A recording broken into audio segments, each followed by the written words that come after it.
Jai. So Hare Krishna. Welcome to our Ekadashi series, our Vaishnava Acharya lecture series. This one is entitled Our Ever Well-Wisher. So I know that some of us were waiting on the Zoom side, and I was also waiting, but we had some really heavy rains and heavy storms here. So I'm thinking there must be a bit of a technical issue on the Zoom side. So I waited for some time, and then I said hopefully I'll be able to just start on YouTube and see what happens. And we can kind of gather together and have our Ekadashi lecture anyway.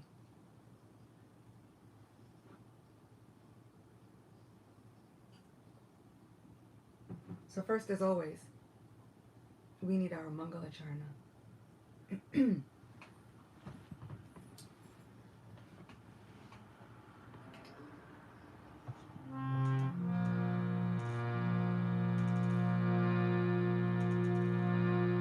Om Ajnanatimirandasya Jnananjana Shalakaya Chakshurunmilitam Yena Tasmai Shri Guruve Namaha.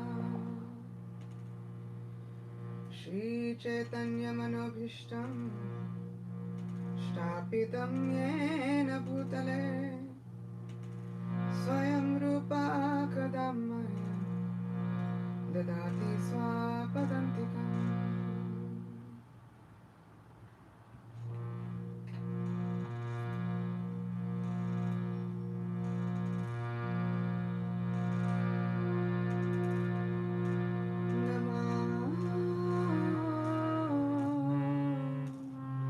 Vishnupadaya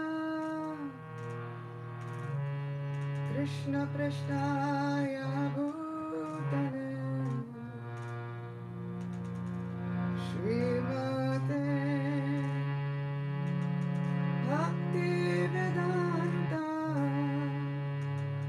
Swami Nitina.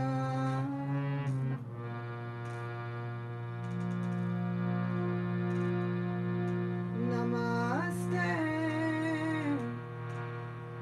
Saraswati Devi Gauravani Pracharine Nirvishesha Shunyavadi Paschatya Deshatarine Jaya Shri Krishna Chaitanya Prabhu Nityananda Shri Advaita Gadadhar Shivasadi Bhakta Vrinda.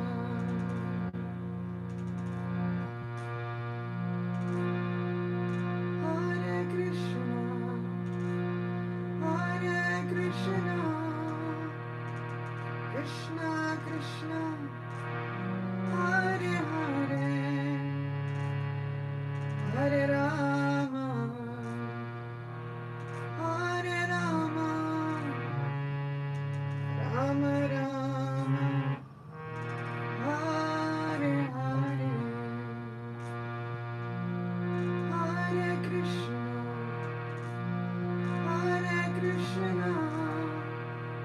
Krishna Krishna, Hare Hare, Hare Rama, Hare Rama, Rama Rama, Hare Hare. Vancha kalpatarubhyascha Kripa sindhubhyeva cha Patitanam Pavanebhyo Vaishnavebhyo Namo Namo.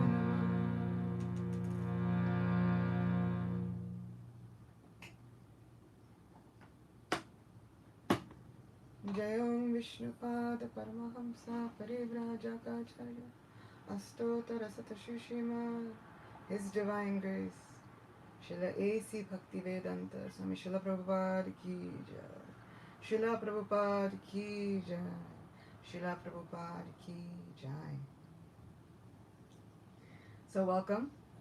Today's Vaishnava Acharya lecture is entitled Our Ever Well-Wisher. And so I think we can all guess that it will be on the glories of Srila Prabhupada. It is the 125th anniversary celebration of the appearance of our founder Acharya Srila Prabhupada Ki Jai. So of course I felt like we can't let this day go by, even though it was 2 days ago. We can't let this day go by without speaking about a founder Acharya who has changed the face of this earth. So today's lecture will be all about the spiritual revolution brought about by Srila Prabhupada. And I hope that we're all here, as many as possible, and we can be with each other along for the ride. So for this lecture, I've kind of taken from pieces from Srila Prabhupada's Lilamrita, written by Srila Sasrut Maharaj, a few other sources, but this is going to all be about the importance of associating with Srila Prabhupada through his books.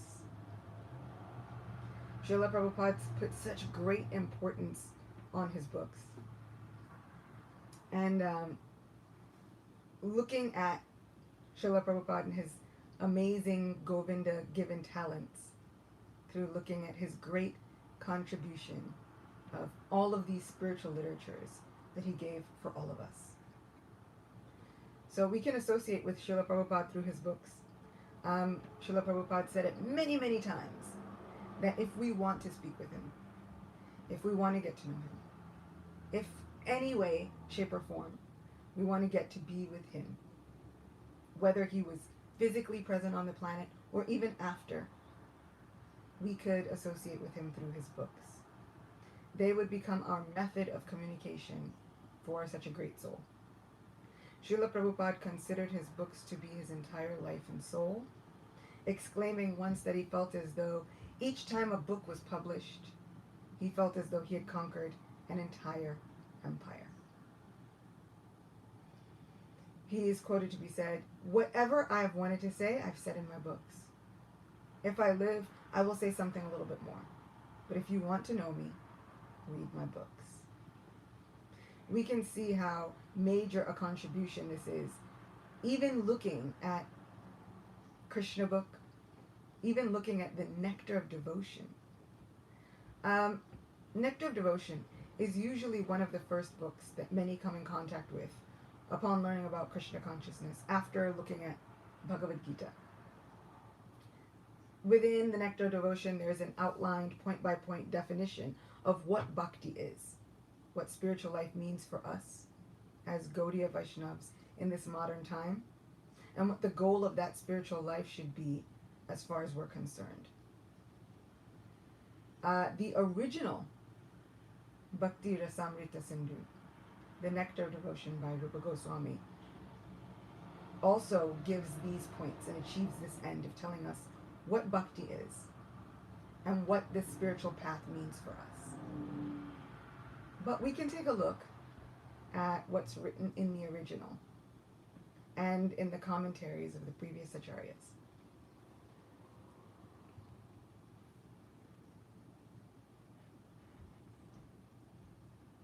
So if we just take a look at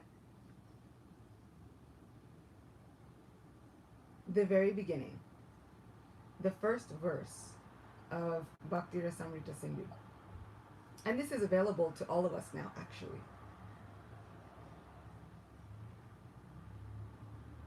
It begins. Anya bilashita shunyam jnana karma dhyanavritam anukulyena Krishna shilam bhakti ruttamam. So translation. The highest bhakti is defined as continuous service or emotions directed towards Krishna, his expansion forms or others related to him, with a pleasing attitude toward Krishna. It should be devoid of desires other than the desire to please the Lord, and unobstructed by impersonal jnana, the materialistic rituals of karma, or other unfavorable acts. Now, within this book we have a commentary by Jiva Goswami. And I'll just read the first section. Jiva Goswami's commentary goes word by word. Anushilanam. Sri Rupa begins the book by describing the characteristics of Uttama Bhakti. Just as a verb is understood only through the sense of its verbal root dhatu, so the word Anushilanam must be understood only through the sense of its verbal root. The significance of the verbal root shil is twofold. Pravriti Atmaka, expressing action, to worship, practice, and serve, and Nivritti Atmaka, expressing non-action, to be intensely absorbed.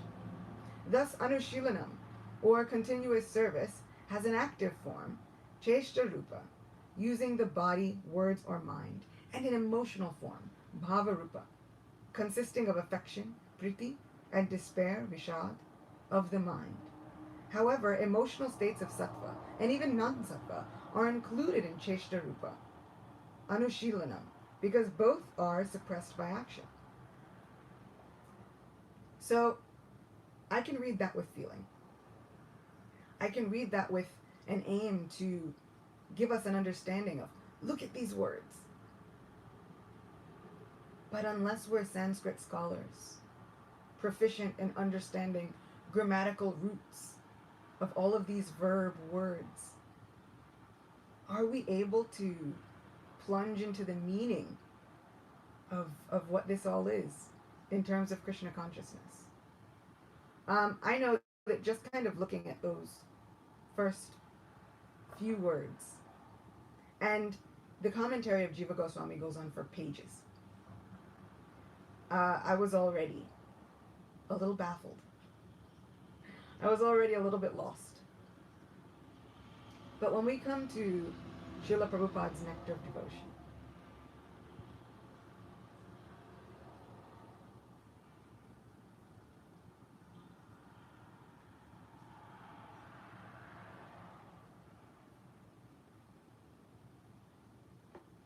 Srila Prabhupada writes for all of us.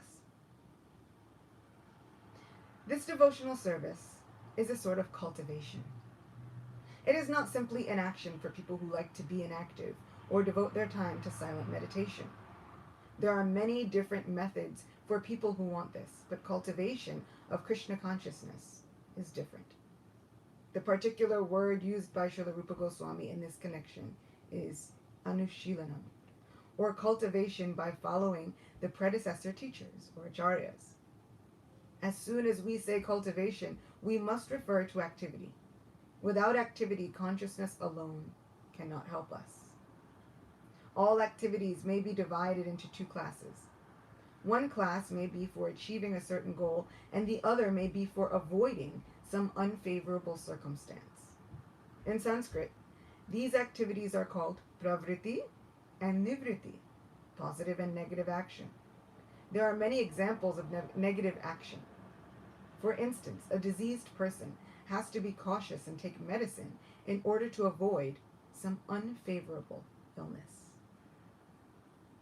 So we see that Srila Prabhupada has also given to breaking down this word Anushilanam, but also giving the context of that pravriti and nivriti, the same things that Jiva Goswami was giving in his commentary. But now we're able to understand it. Srila Prabhupada has done a wondrous thing. Not only did he understand the context and the importance of the grammatical rules and the grammatical foundation of these words within the Sanskrit, but he also understood his audience. He understood that Sanskrit scholars are far and few between now. And the ones that are there needed to be able to present this with a view towards a modern audience trying to understand this path of devotional service as something new, as something that needed to be revived. So Srila Prabhupada not only understood the heart of the Vaishnava Acharyas, not only did he understand what Rupa Goswami wanted to say, not only was he able to synthesize the views of the previous Acharyas, but then he was able to give all of us a view for what all of that means. He was able to bring it into modern terms, into vocabulary that we ourselves can understand. He continues, those who are cultivating spiritual life and executing devotional service are always engaged in activity. Such activity can be performed with the body or with the mind. Thinking, feeling, and willing are all activities of the mind, and when we will to do something, the activity comes to be manifest by the gross bodily senses. Thus, in our mental activities, we should always try to think of Krishna and try to plan how to please him, following in the footsteps of the great Acharyas and the personal spiritual master. There are activities of the body, activities of the mind, and activities of speech. A Krishna-conscious person engages his words in preaching the glories of the Lord. This is called Kirtan. And by his mind, a Krishna-conscious person always thinks of the activities of the Lord as he is speaking on the battlefield of Kurukshetra or engaging in his various pastimes in Vrindavan with his devotees. In this way, one can always think of the activities and pastimes of the Lord. This is the mental culture of Krishna consciousness. So Jiva Goswami was trying to break down all of these verses for us. Srila Prabhupada broke them down even further, with a view towards helping us understand greater and greater what was being said by our previous acharyas.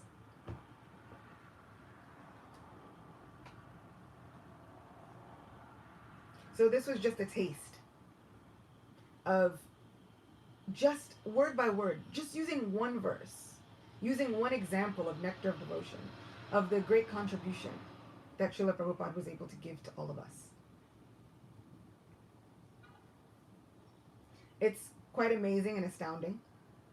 I feel as though if we were to try and do what Srila Prabhupada did, each one book would become a life's work. Each one book would become a thesis that would take us years and years to complete. Meanwhile, this is just one book. Nectar of Devotion is just one in over 80 volumes of spiritual work that Srila Prabhupada composed for our benefit.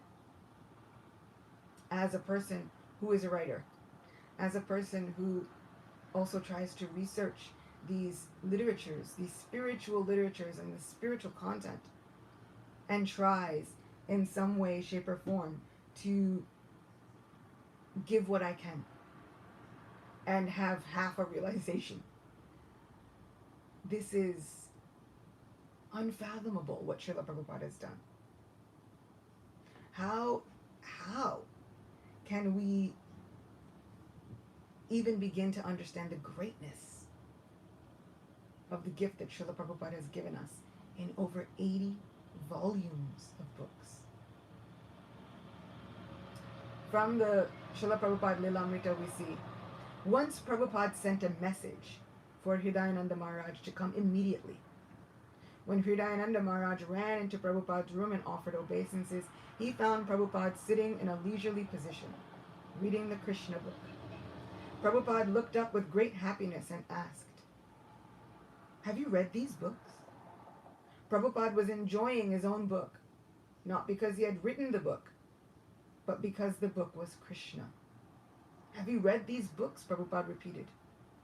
"Yes, Srila Prabhupada, a little," was Maharaj's response.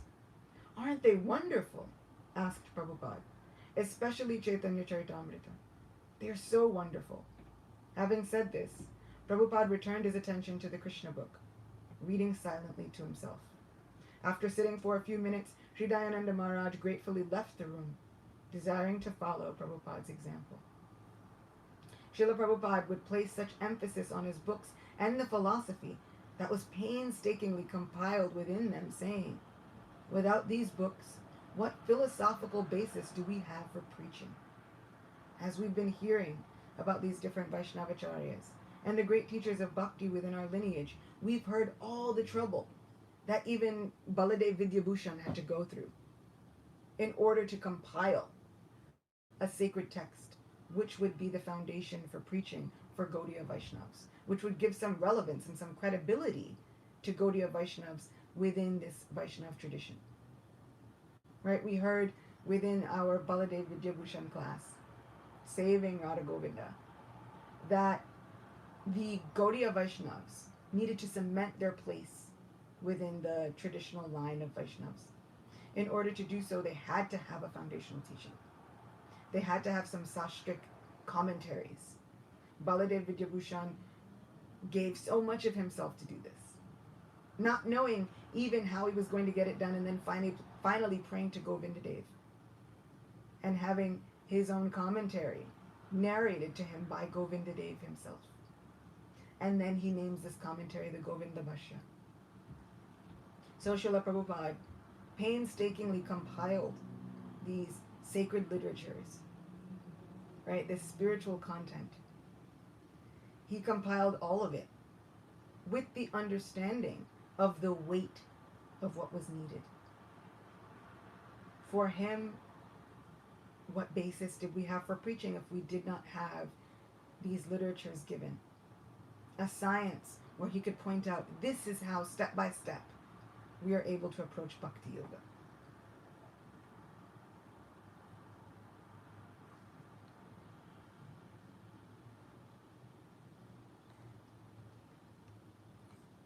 So, one person I was just wanting to point out again, that I think that because of storms that we've had here in New York, I think there was some technical issue on the Zoom side. As far as these lectures are concerned, the Ekadashi lectures, they're part of a series for the morning lectures for our Bhakti Center here in New York. And I think that there was some technical issue on their side, and they control the Zoom side. So I tried to start on YouTube regardless, for whoever could join in and whoever would want to see this lecture later, because I wanted to somehow or other continue the lecture anyway. I also waited on the Zoom side for like half an hour to try and get the Zoom to begin, but it just kept saying that it was waiting for the host. So unfortunately, it seems like that Zoom side wasn't working, but we're here. So we're currently diving into getting to know Srila Prabhupada through his books, and just kind of understanding the gift that Srila Prabhupada gave us through his books. So we can see what culture Srila Prabhupada was coming from, a culture where these books were the basis. These books were the foundation. These books were necessary. And there are so many things that we accept on faith, hearing from a spiritual teacher. And one can be able to see the goal, looking at our spiritual teachers. But for those spiritual people who are giving Krishna to others, it was so important for them to have books in order to create a firm and sturdy foundation, so that people, when they came with questions, they would be able to outline what our Vaishnavacharyas had said. We would be able to trace our lineage back, and we would be able to have a step-by-step process. One that, even if we got confused, even if we misquoted, the books would still be there. Srila Prabhupada said in a conversation, and I think it was a morning walk, they were talking about fossils and bones. And Srila Prabhupada was saying, you will know our spiritual lineage through these books. And he was talking about how science, they use fossils and bones. And Srila Prabhupada said, but somehow in the future, if my fossils and bones are not found, these books will remain. If they can't find the fossils and bones of others, these books will remain. That way they'll know that I was there. So this is Srila Prabhupada's legacy. And what a legacy he has created. What a gorgeous legacy through all of these books. There was once Srila Prabhupada expressed some frustration that devotees were not reading the books. And he was saying, don't they understand how important this is? Don't they understand that I've tried to give as much as I could? Devotees were somehow asking if other books were bona fide. This is at the very beginning of a movement that Srila Prabhupada had given so much to spark. And he was saying, they have no time to read even one of my books. But they're constantly asking if others are bona fide. Don't they know that I've given, this is my life. I've given everything for these books. Don't they understand how important it is? So, no matter what else we read, and I know during Ekadashi lectures and other videos, we've taken great joy in reading from Garga Samhita and other books. But I also have liked to return to Srimad-Bhagavatam. I've liked to return to Krishna book. I've liked to return to Bhagavad Gita, even after looking at other sacred literatures, because Srila Prabhupada gave his everything. He put everything into these books, just for us. So I like to return to them again and again, even if it's just a paragraph, because this is necessary. This is our foundation. This is our science. And Srila Prabhupada he had such firm faith that if children were given these sacred literatures and they were given these lessons from a very young age, then even with math, science, a little history and geography, he said in a letter, he said we should teach these. And also a little history and geography, because we'll be considered fools if we don't understand what's going on in the world. But he had such firm faith that if these literatures were given also to children by the parents who understood them, right, we can explain them to the younger generations. We can teach these literatures to children in a curriculum. He was sure that this would make so highly learned a society. It could create a society of young people, a new society, a new civilization based on these spiritual teachings, which would create a spiritual revolution everywhere. He was sure that if we were given these literatures, we would be lacking nothing. And we can actually experience this. We can communicate with Srila Prabhupada. If we have a question, if we have a burning desire, we can write a letter to Srila Prabhupada and then go through his books, and we'll be surprised at the answers that we'll find. We'll be surprised with how Srila Prabhupada communicates with us through his books. But we should never disbelieve it. We should never doubt it. We can be surprised by how these miracles and Krishna magic come about, but we should never doubt that it will happen. Srila Prabhupada has given this promise time and time again, that he will communicate, that he is there to communicate with. All we have to do is reach out and take up the process. So we can see through all of these wonderful books, these become literary deities, and they've inspired thousands of individuals to change their lives, to make an about face from whatever it was they were doing, and follow the lifelong path of bhakti.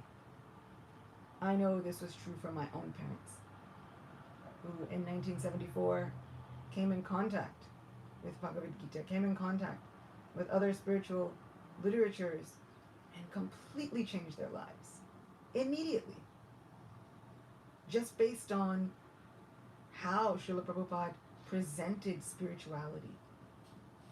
This way that he had with words that was able to take all of the views of our previous Vaishnava Acharyas that we've been hearing about for over a year, and how he was able to bring and synthesize their teachings in a modern way that attracted people's hearts. Srila Prabhupada had such firm faith and conviction in what this could do. So everyone is looking for a life coach. And make no mistake about it, that life coach can be Srila Prabhupada. I had a friend who paid a lot of money to go to a convention with a life coach. When they got back, I said, how was it? You know, I was expecting a really huge answer, you know, life transformation. And they said it was nice. You know, the first thing they did was they had us all wake up really early. You know, they were in a convention center. And everybody woke up really early, about like 5 in the morning. And they all got together. And this life coach was really charismatic. One of the first things they did was they played loads of music. They said, get yourself moving. Right? They got themselves moving. And they sang together. They danced together. They did a whole thing. And the point was that from changing our physical state, we could change our emotional state. From getting to move, we could get ourselves moving out of a mindset of defeat, a mindset of depression, and a mindset where we think we are stifled, a mindset where we think we're stuck. Sometimes just the act of moving, getting moving, can help us to receive answers. So they were saying that they moved together, right? They let out all of their emotions through song, dance, you know, cheering. And they were able to hear from this person about how we can change our mindsets, not just through action, but through reading, through all kinds of things. And I said, wow, that sounds amazing. But what you're telling me is, you paid all this money. You went across the country for Mangalarti. And they said, what? And I said, well, yeah. I mean, you know, they woke you up early, 4:30, 5 o'clock. And the first thing they did was they started moving. They danced. They sang. At one point, you know, they were saying that everybody was encouraged, like, put your arms up, you know, just release. I said, sounds like Mangalarti. And my friend, who also had grown up in Krishna consciousness, said, yeah, I guess you're right. And then what they also said was, look, man, don't tell my dad. Because their dad was so kind of against all of these different methods, you know. Their dad was like, all you need is Krishna consciousness. But they wanted to figure it out for themselves. And it helped me, because I kind of got to see that what people are paying thousands, hundreds of thousands of dollars for, Srila Prabhupada gave us. This Vedic lifestyle is no small thing. Srila Prabhupada gave us real scientific things that life coaches are using today. The way they're asking us to change our thought process is the same way that Krishna was asking Arjuna to change his thought process on the battlefield of Kurukshetra. And if we dive into Bhagavad Gita, if we dive into Srimad-Bhagavatam, we can see it. We can see it. You know, it's often said by great life coaches today that where the mind goes, energy flows. This is no different from Sri Krishna telling Arjuna, that what we meditate upon, we achieve. How is that any different? It's the same thing. You know, we can hear about different people saying nowadays that when we are thinking, willing, and feeling, right? When we are thinking, this law of attraction, right? What we think about, we begin to attract. What we fixate upon, we begin to attract, both positive and negative. It's not so different from Sri Krishna telling Arjuna on the battlefield of Kurukshetra that from contemplation of the object of the senses, lust arises, which is a desire. Right? When one comes in contact with these objects of the senses, we desire them. And from that great lust, there's a need to achieve those things. When that doesn't happen, anger develops. We can see the breakdown of human psychology. And this is Bhagavad Gita. We don't have to go far. You know, Bhagavad Gita is one of the very first texts that we come in contact with. So we don't have to go very far to see the effects of human psychology. This is Krishna and Bhagavad Gita. Life coaches will tell us the same thing, but they'll charge us a lot more. So if we have faith in what Srila Prabhupada has done, it gives us the impetus, the motivation to dive deep into these spiritual literatures because we understand their importance. But it does start with faith. That faith makes us want to associate with a spiritual personality. That faith makes us want to associate with a devotee, thinking, you know, they've got something. There's something there that keeps them going, and I need to find out how to get more of that in my life. So yeah, we should have faith. And why? You know, a lot of people will say, what if I don't believe in all of this spiritual mumbo jumbo, this hodgepodge, right? What if I need scientific facts? All this faith. But we're putting our faith in something. When we first learn about biology in school, my sister likes to point out, like when we first learn about biology in school, we're not sitting there constantly questioning the teacher saying, but is this true? Can you prove it? How does this work? What are the verbal roots of all of the words that you're teaching us? When we learn about atoms and molecules and protons and neutrons, are we asking the teacher, but how did you find out about this? What are your sources? Let me go do my own research. Or do we accept it on the faith of what that science teacher has said?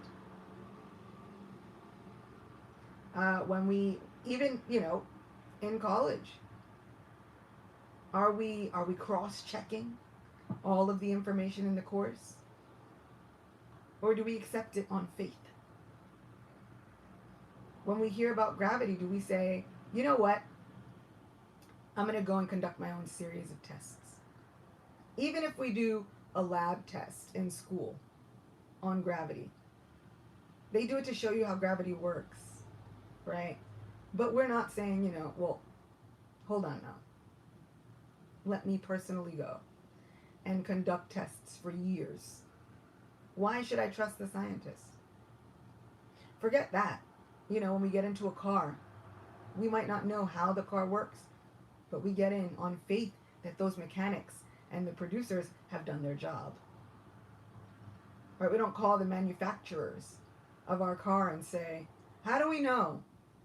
How do I know that you're really doing what you say you're doing?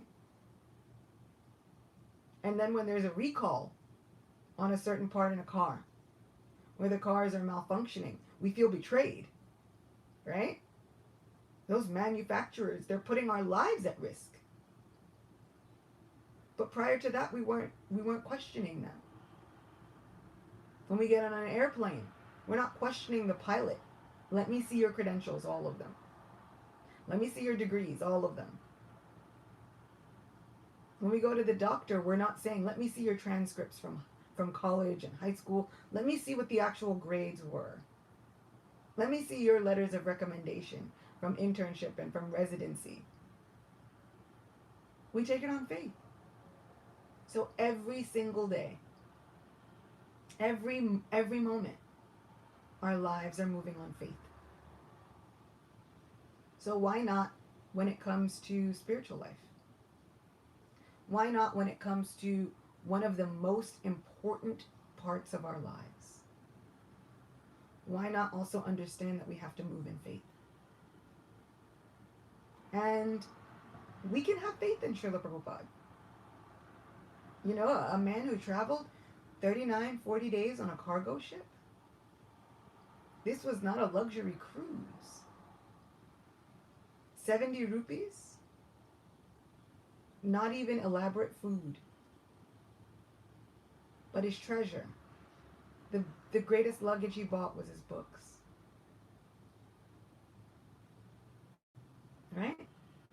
Why not move with faith in this person who did all this not because he had an idea to get rich? He didn't go thinking, I'll become a millionaire, I'll gain lots of fame and adoration. He went to a place where he had a polished version of English according to Indian standards. But he came to a place where he knew no one, where the language was still going to be different. In fact, the language is different. English is different between New York and England. I've found that out over the years. That we can speak the same English, but in England they mean something different than we do in New York. And in New York we mean something completely different than they do in England. Even time, how we express time is not the same. You say 7:30 to a New Yorker and we're so confused. But you say, you know, we'll meet each other at 7:15 to a person from England, and they think we just simply wouldn't say things that way. It's not done. So English is different just between English speakers. What to speak of a Bengali gentleman with this polished English that has gone from England through India, all these things. So the language was not the same. The culture was completely different. Everything was different. Srila Prabhupada had no idea who was going to come and pick him up. And in fact, when he first got there, initially no one was there. He had to move on faith in his own spiritual teacher that this was the calling. He had received so many dreams previously that his own Guru Maharaj had called him to preach in Western countries. And he moved on faith. We can have faith in a person like this. They had faith in their spirituality. So much so that we're about to see how hard he worked on every single book. So despite various setbacks and very little help, Srila Prabhupada said about the mammoth task of translating and providing commentaries for all of these spiritual literatures. First and foremost, Srimad-Bhagavatam. All of our previous Acharyas, including Sri Chaitanya Mahaprabhu himself, had given such importance to the Srimad-Bhagavatam. So in addition to other essays and articles which would make up many issues of Back to Godhead, he steadily would for hours write and type, trying against any and all odds to proceed with his service, which he was sure would create a spiritual revolution in the hearts of many. And this is while he was still in India, before his journey to America. From the Srila Prabhupada Lilamrita we hear, Srila Prabhupada considered Srimad-Bhagavatam because it was the most important and authoritative Vaishnava scripture. Although Bhagavad Gita was the essence of all Vedic knowledge, presented in a brief ABC fashion, Srimad-Bhagavatam was elaborate. And Srila Bhakti Siddhanta Saraswati and Bhaktivinoda Thakur had both written Bengali commentaries on Bhagavatam. In fact, most of the great Vaishnava Acharyas of the past had commented on Srimad Bhagavatam. Lord Chaitanya himself had recommended Srimad Bhagavatam as the spotless Vedic literature. An English translation and commentary for this book could one day change the hearts of the entire world. And Srila Prabhupada was sure if he could publish even a few books, his preaching would be enhanced.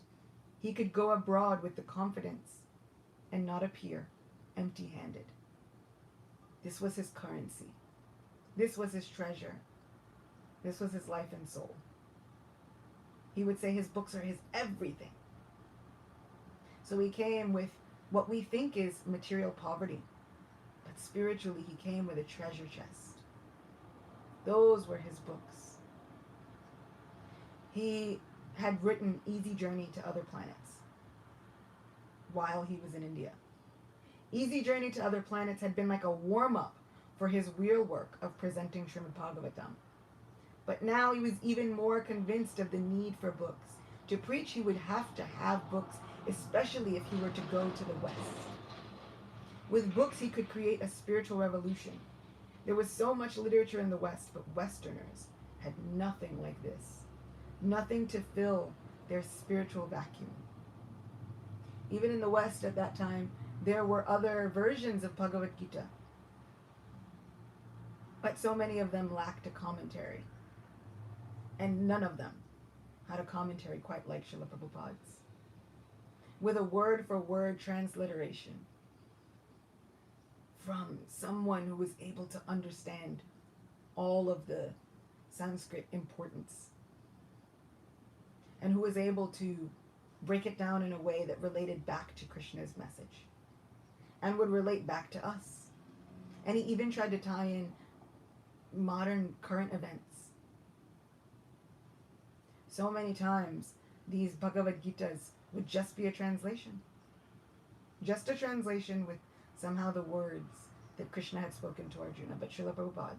And there are so many times I would read through Bhagavad Gita and think, thank God, because I needed a purport. I needed a commentary. I needed some deeper understanding on what was being said, because Sri Krishna could mean so many things. But thanks to Srila Prabhupada, we get an overview. In presenting what he had full faith in being the most pertinent need of the present time, Srila Prabhupada would face impediment after impediment. He was already elderly. He would change his living space several times. And at one point, in trying to write Srimad Bhagavatam and write it down, he would live in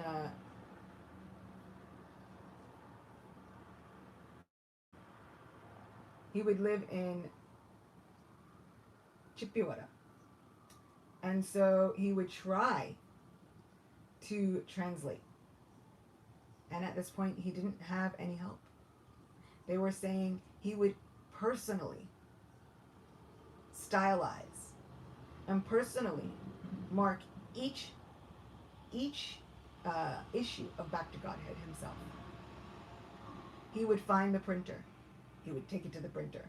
He would go back. He would redo edits, finalize edits, and then finalize the printing. For somebody who has self-published a book, just one book, has been incredibly difficult. Took a long time. And that wasn't the fault of the printer. That's just me. Srila Prabhupada now is having to find someone who will print it. This is not in an age where you can have Amazon or all of these different companies now vying, right? Giving you a step-by-step process for the consumer to self-publish. Srila Prabhupada is looking for publishers, looking for printers, all on his own, while still doing the work of translating and writing the book. So they were saying that when Srila Prabhupada first arrived, he stayed at a place in Shishirada Vallabh Temple, right? When he arrived there, he would wake up at 3 a.m. So many accounts would say he slept very little, didn't eat so much at night. He would chant japa, but the first thing he would do is he would continue with his translating and his writing and his typing. He had a typewriter, and they were saying he didn't even have any rough copies, right? He didn't even have to write it all down by hand. He would just type. So many people would ask, oh, Swamiji, or Bengali Babu, do you need help? Can we assist you? Krishna would send help. But what was this help? These people were working people. So there was even someone who was a typist.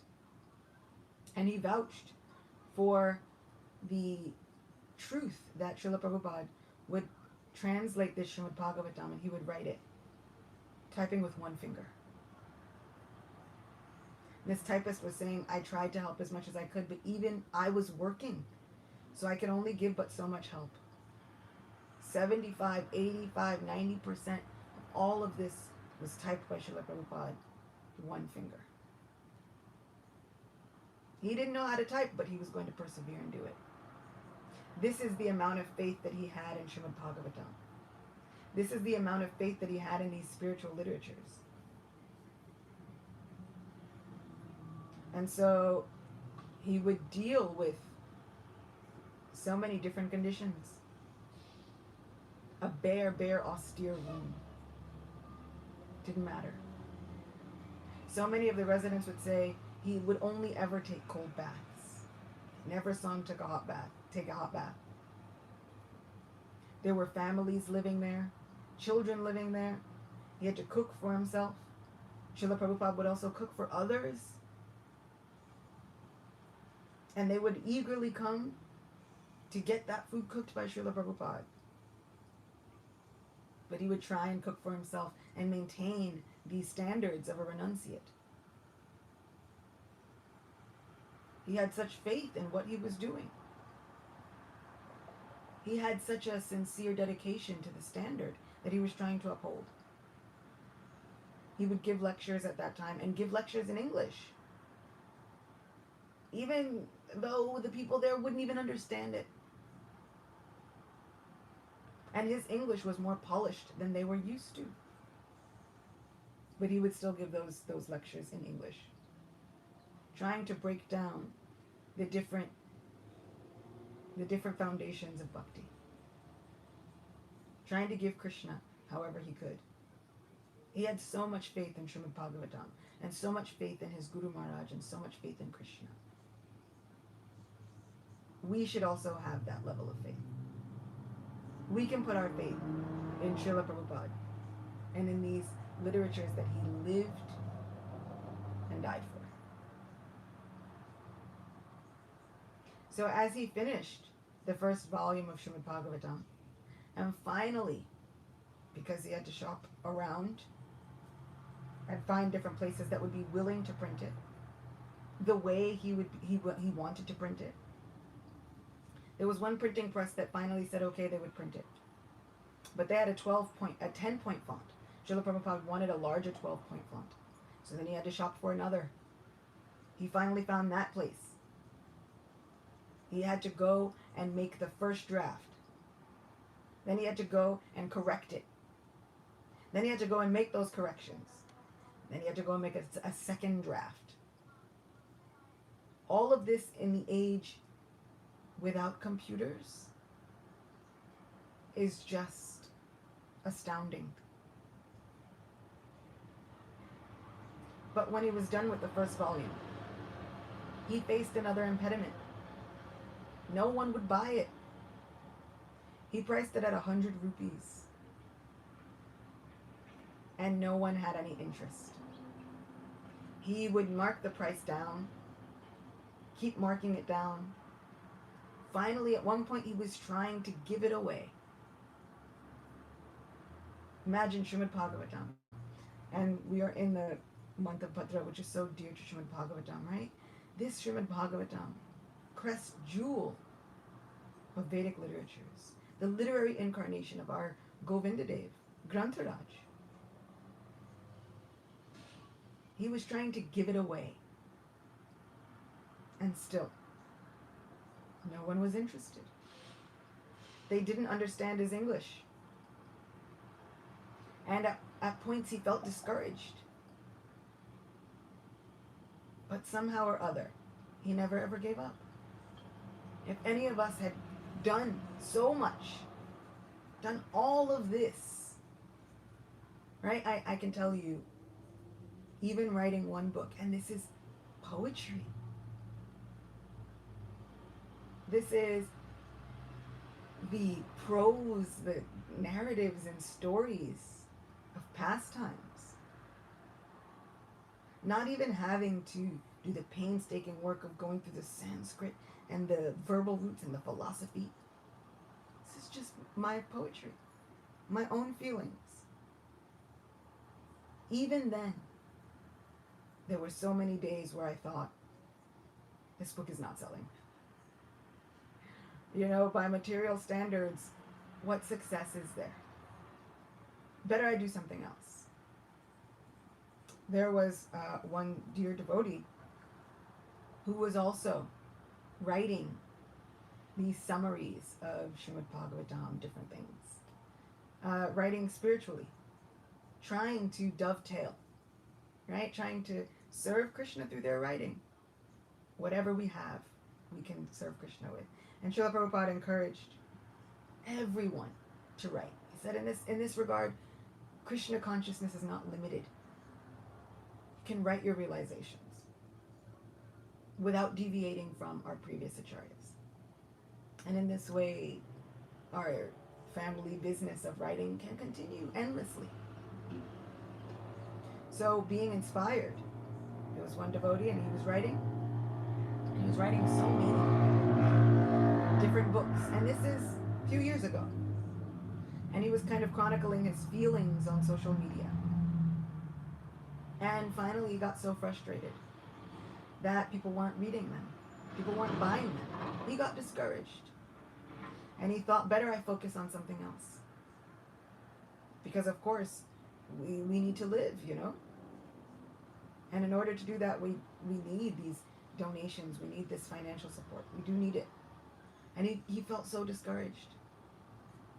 And this is modern. I cannot even imagine how Srila Prabhupada felt. Painstakingly writing this book with these commentaries, which are his devotional ecstasies. Right? His own realizations. So all of these commentaries, and no one will buy it. But he didn't give up. Somehow, he scraped together all of his faith and continued. And that's even before he took over a month-long journey to get to America. He would sit at that temple. And he would later sit at Radha Damodar. And he would gain and soak up all of that spiritual atmosphere. He would soak up all of the spiritual strength from the previous Goswamis and our Vaishnava Acharyas. And as I was prepping for this lecture and as I was sitting, I was thinking, you know, I'm in New York, where Srila Prabhupada came. Have I taken the opportunity to really soak up the spiritual vibrations that are here? Srila Prabhupada made this place a yatra, a place of pilgrimage, complete with spiritual potency. Have I really taken to soaking up all of that spiritual wealth that Srila Prabhupada has laid into the soil of this very place? Doesn't matter how far or near we are to 26 Second Avenue. Have I soaked up this spiritual wealth just like Srila Prabhupada did with the previous acharyas? Even just having these books within our houses makes our houses, every home, a temple and a place of pilgrimage. Are we soaking up all of that divine wealth? Are we soaking up that spiritual vitality from Srila Prabhupada and all of the previous Acharyas that he brought along with him on the strength of these purports and commentaries?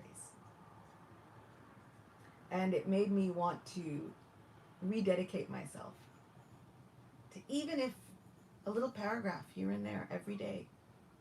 Anyone can do that. It's all available online, even if we don't have the books in hard copy. If we just type in Vedabase, we do a Google search, it'll come right up for us. Just one paragraph a day, one little line a day. We can soak up all of this wealth that Srila Prabhupada has left for us. We can associate with him. We can be encouraged by him.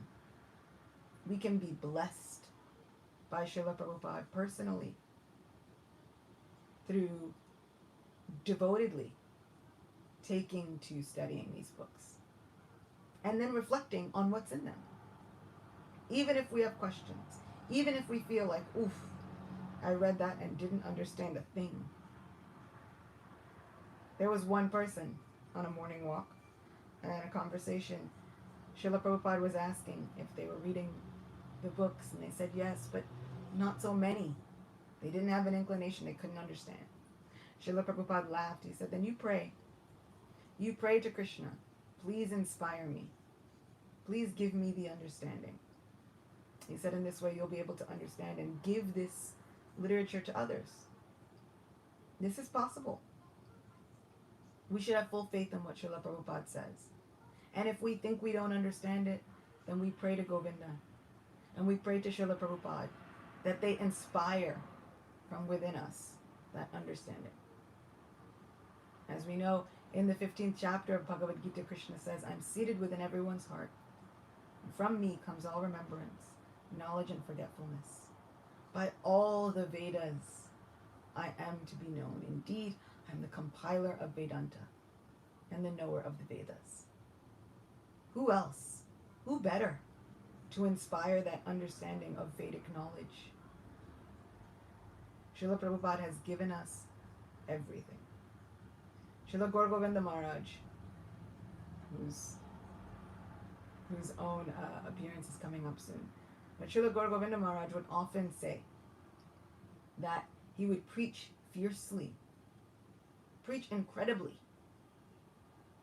because he wanted everyone to know that everything was in Srila Prabhupada's books. The deeper we dive, the more realizations are there. He said he never wanted it to be said that there was anything missing from Srila Prabhupada's books. So he would preach extensively, hours and hours and hours, about the glories, the inner realizations, and the secrets of all of these books. We can see that all of these temples, countless people who have changed their lives, and our spiritual teachers who give their lives just to carry on Srila Prabhupada's legacy. This is the importance. And it all came and continues to come through books. You know, there are so many people who might like to read Shakespeare. They might like to read other books, but the amount of life-changing philosophy, I think, is never before seen. And the proof is in how long it will last. We might see a modern author who becomes a New York Times bestseller. And we might see that they might sell hundreds of thousands of copies of books and become like a cult sensation. But how long will it last? Here we are celebrating the 125th birth anniversary for Srila Prabhupada. And as long as these books are there, these spiritual revelations will continue to be had. This spiritual revolution will continue. Krishna willing. So Shakespeare might still continue to change lives. These modern day sensations might continue to change lives. But how long will it last? I know for one, had Srila Prabhupada not given these books and had not, despite every and any discouraging situation, continued, I might not be here. I might not be here. I definitely wouldn't be here first thing in the morning speaking to all of you. Maybe I would still be making content, but I doubt that it would be as fulfilling as this. So it is my prayer that all of us, somehow or other, we dedicate ourselves to getting to know Srila Prabhupada, reading and rereading these books that he himself read and reread, because he was so firm in the conviction that no, this is Krishna. He would say, they're not my books, Krishna's books. Krishna said what to write. Because otherwise, how is it even possible? Over 80 volumes? And these are not small books. 400, 500 pages. So many of them. Stopping in the middle to write Sri Chaitanya Charitamrita.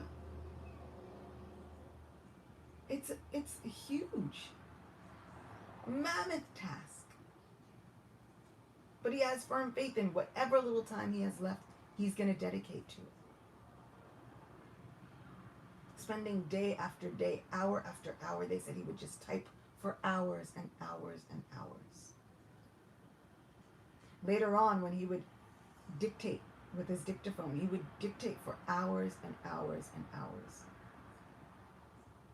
And this was his focus.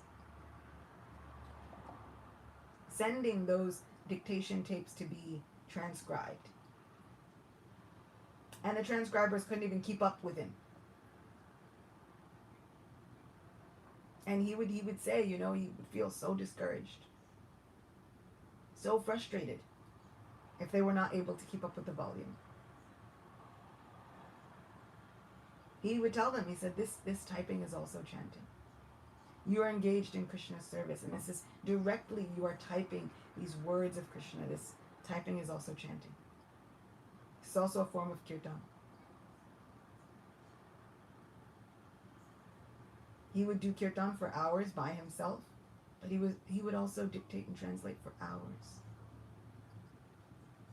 Whatever time he got alone, even when he was doing so many managing of different temples, trying to make sure everything was going well on a global scale. So many devotees could attest to the fact that he would then wake up at 1 a.m. And you would think then he has some time for himself. As a person who's a mom, those midnight hours where you have time for yourself are invaluable. Right? We can understand that. But Srila Prabhupada would give those hours to writing. He would give those hours to more translating. So besides his sadhana, his japa, teaching everyone a standard of cleanliness, how to bathe, when to bathe, in what order to bathe, teaching everyone this culture of Vedic science, what to eat, what not to eat, when to eat, how much to eat, how to feed others, how to respect others as guests, giving them a spiritual program, giving them an entire foundation for their spiritual culture and how to interact with one another. Giving everything. And then when he had some hours for himself, he gave those to Krishna also.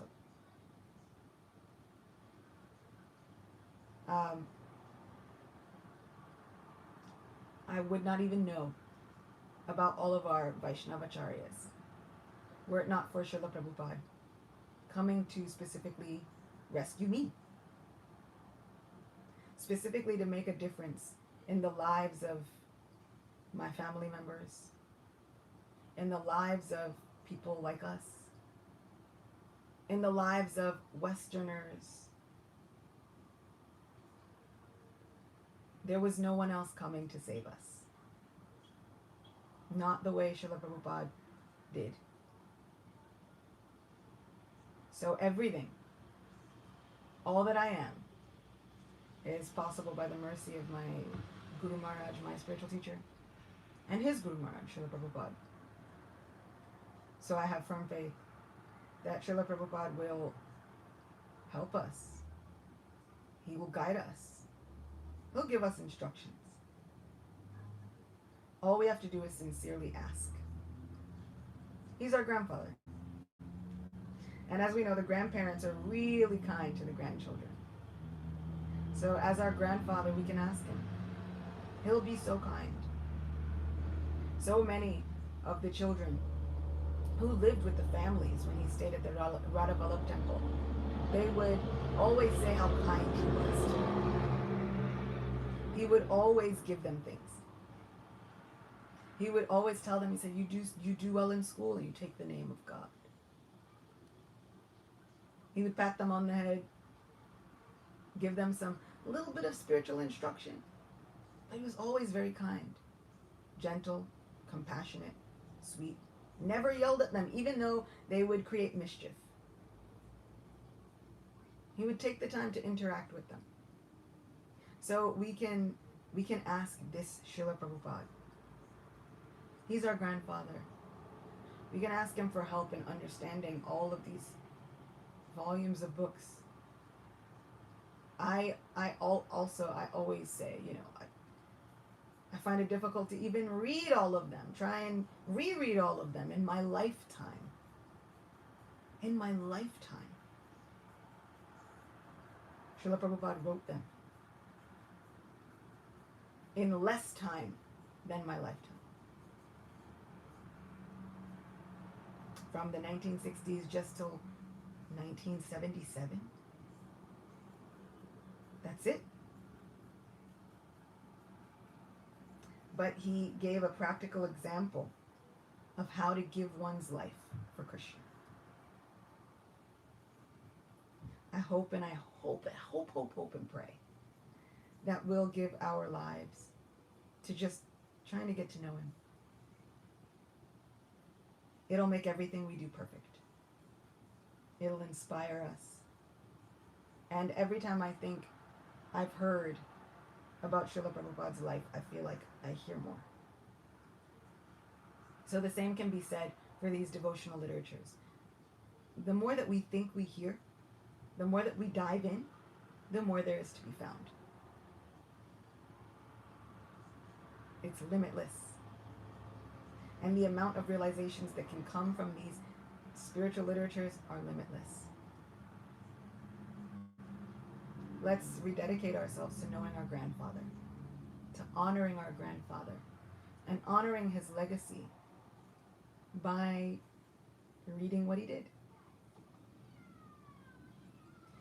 So with that said, I want to end just with a little verse from Srimad-Bhagavatam.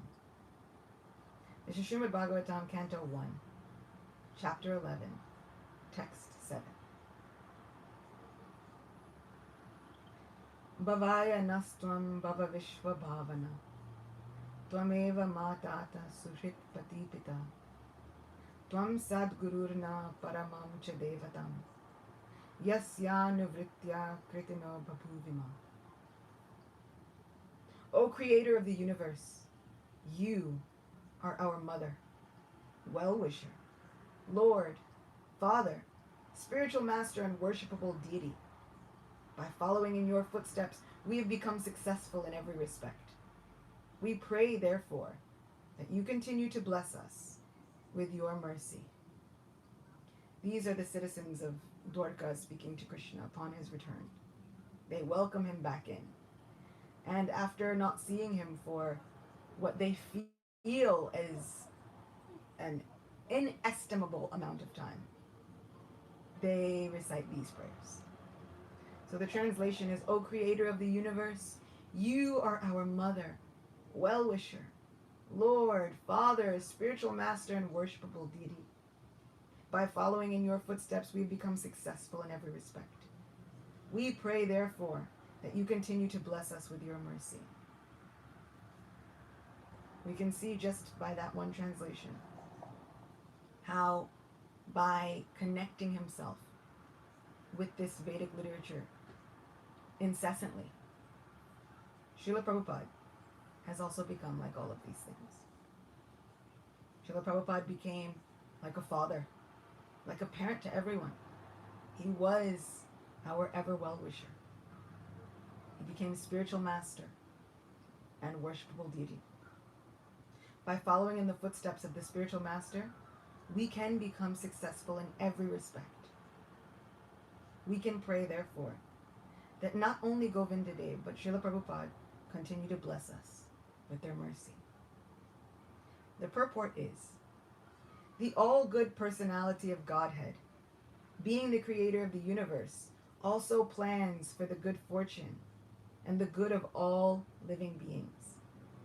The good living beings are advised by the Lord to follow his good advice, and by doing so they become successful in all spheres of life. There is no need to worship any deity but the Lord. The Lord is all-powerful, and if he is satisfied by our obedience unto his lotus feet, he is competent to bestow upon us all kinds of blessings for the successful execution of both our material and spiritual lives. I really love how one is not neglected. We don't neglect one just for the sake of the other. Srila Prabhupada understood that we had to maintain our material lives as well. And even in the commentaries to the Nectar of Devotion, one thing that I thought was amazing that I will just read. This is the commentary of Srila Vishwanath Chakravarti Thakur, which of course we would not have were it not for Srila Prabhupada. So he is also, just the first verse of Bhakti Rasamrita Sindhu, Nectar of Devotion.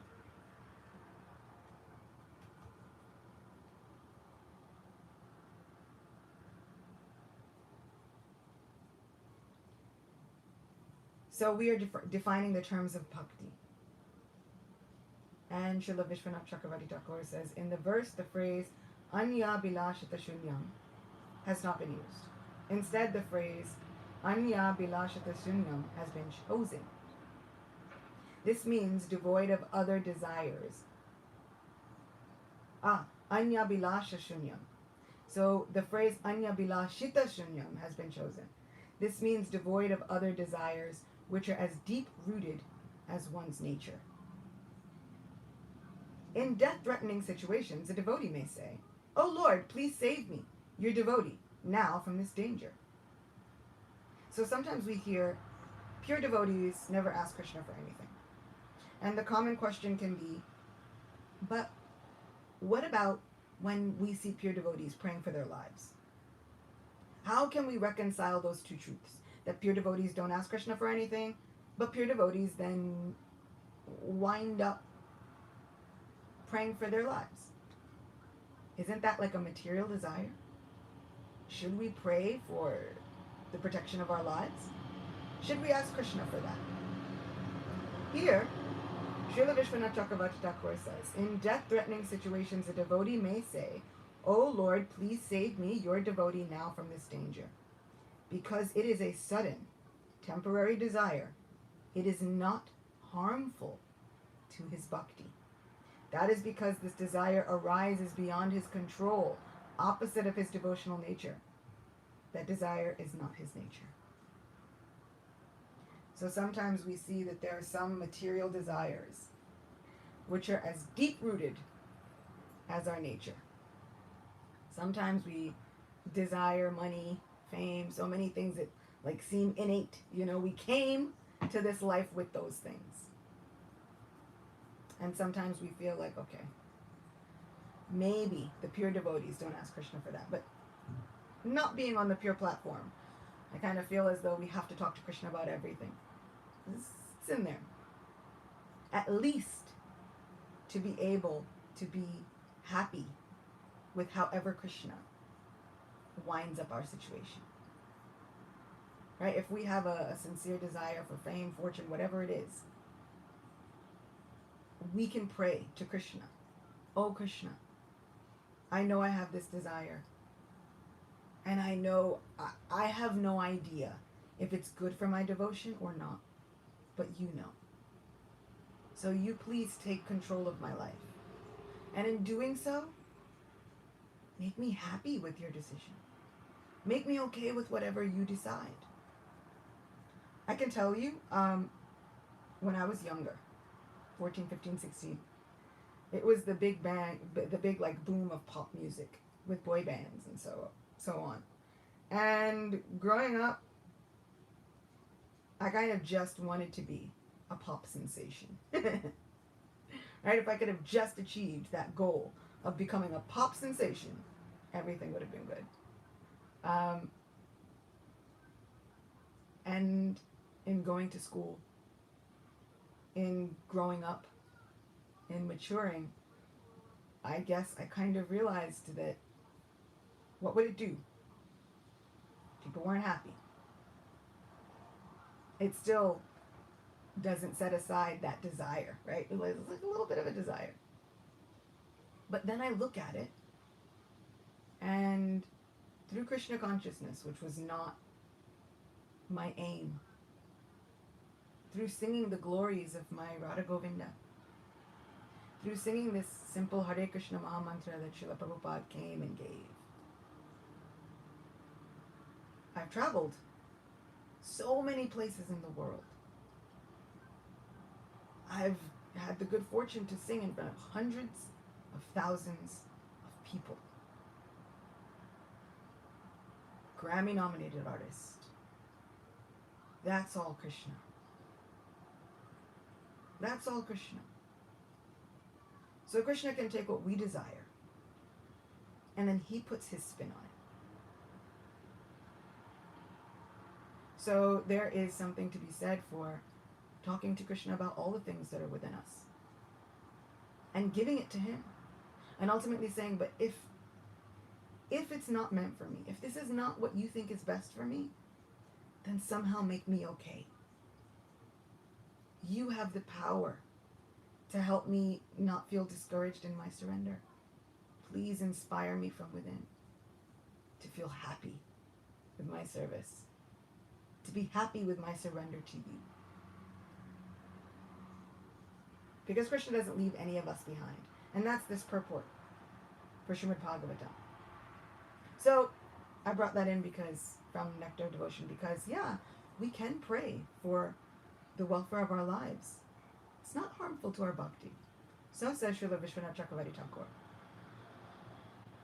But in this purport to Srimad-Bhagavatam, Srila Prabhupada says, Krishna also plans for the good of all good living beings. The good living beings are advised by the Lord to follow his good advice, and by doing so they become successful in all spheres of life. I can attest to that. By giving spiritual content, there's nothing else that has been the bringer of any success in my life like Krishna consciousness. Went to school, did loads of things, wrote a book, and because of Krishna,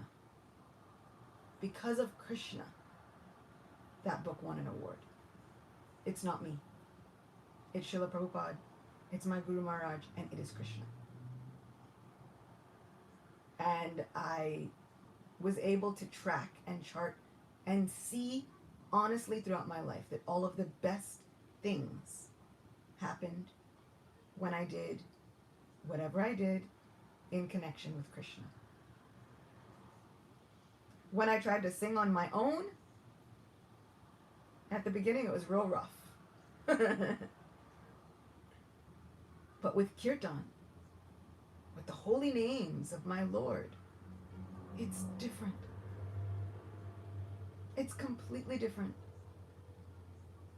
And that Kirtan has given me a foundation for me to work on my craft. It has given me a foundation to work on singing. Work on my service. Because I want to make it better for Krishna. Because I want to make it somehow sweet for Radha Govinda. So the Lord is all powerful, and if He is satisfied by our obedience unto His lotus feet, He is competent to bestow upon us all kinds of blessings for the successful execution of both our material and spiritual lives. That absolutely happens. Otherwise, it makes no sense. Materially, I look at it and I think, this is not possible. It's not possible. Spiritually, I know it's not possible. Not on my own. I'm being carried constantly. I am being carried by my spiritual master. I am being carried by my spiritual grandfather. And I'm being carried by all the Vaishnava Acharyas and Krishna's mercy. There's no other reason for a child born premature, weighing less than 1 kilo, 1.5 pounds, to have fought for an existence, to still be here now, doing what? Bringing spiritual content. We see things and videos and kirtans go viral. And this is just us singing the same one song, the same names. But they're giving unending joy around the entire globe. This is when Krishna plans for your success. Has nothing to do with me. Srila Prabhupada was able to make temple after temple after temple, inspiring and empowering others to do the impossible. We are being carried by the kind blessings of Krishna for the success of both our material and spiritual lives. For attaining spiritual existence, the human form is a chance for all to understand our eternal relation with God. Our relation with Him is eternal. It can neither be broken nor vanquished. It may be forgotten for the time being, but it can be revived also by the grace of the Lord if we follow His injunctions, which are revealed in the scriptures of all times and all places. Srila Prabhupada in this purport gives glory not just to Vedic literature, but the scriptures of all times and all places. He gives glory to all spiritual literatures, Bible, Quran, etc., the Torah. All those scriptures that tell us who is God and how we can follow Him and get closer. I am so floored by Srila Prabhupada's humility, His grace, His dignity, and the way that he would express the miracles that Krishna gave to him. He gave his life to being an example of the purport of this verse itself. Let us all take our encouragement from it. And we can offer up a sincere, heartfelt prayer to Srila Prabhupada and Krishna and our spiritual teachers that they will continue to carry us and that they will continue to bless us with their mercy. Just so long as we follow in their footsteps. And the path is not difficult. Srila Prabhupada says, it's simple. It's in depth. It's going to test us. But it is simple. We can do it. And that's the purpose of these lectures on the Vaishnava Acharyas. To help us figure out how to follow in their footsteps. To help us figure out what is the example of their lives that we can draw from even today. So we might be busy with work. We might be busy with lives. But this we can do. One verse. One little paragraph a day. Even if we wind up reading the same verse several times. If we memorize it. If we imbibe it. If we live it. it will bring us all success, all good fortune, and the culmination of our entire lives. We will be exactly what Srila Prabhupada wanted us to be. So I thank you so much for being with me, and I hope that we can continue to inspire one another, to encourage one another, and to hopefully really imbibe these teachings and these messages. Srila Prabhupada gave his life for us. We can give our lives for him. At least just a little bit. He made the process so easy, bite-sized, so digestible for us. We can give back to him by honoring his books, by studying them, by reading them, by talking about them with each other, by making facility for others to hear about them. This gives the perfection of our lives. So I wish you all a happy Ekadashi. Thank you for being with me again. Hope to see you all again very, very soon. Next Ekadashi, if not before, somehow in some video. Until then, Shri Radha Govinda Dev ki jai. Anantakoti Vaishnava Vrinda ki jai. Srila Prabhupada ki jai. Thank you. And I'll see you all again soon. Thank you all for whoever tuned in and whoever gave comments. Thank you. I got to see them. And they'll be up there for those viewing after. Tell your friends. Spread the video. Let's try and give glory to Srila Prabhupada and continue to make our lives perfect by these teachings. Jai. See you all soon. Hare Krishna.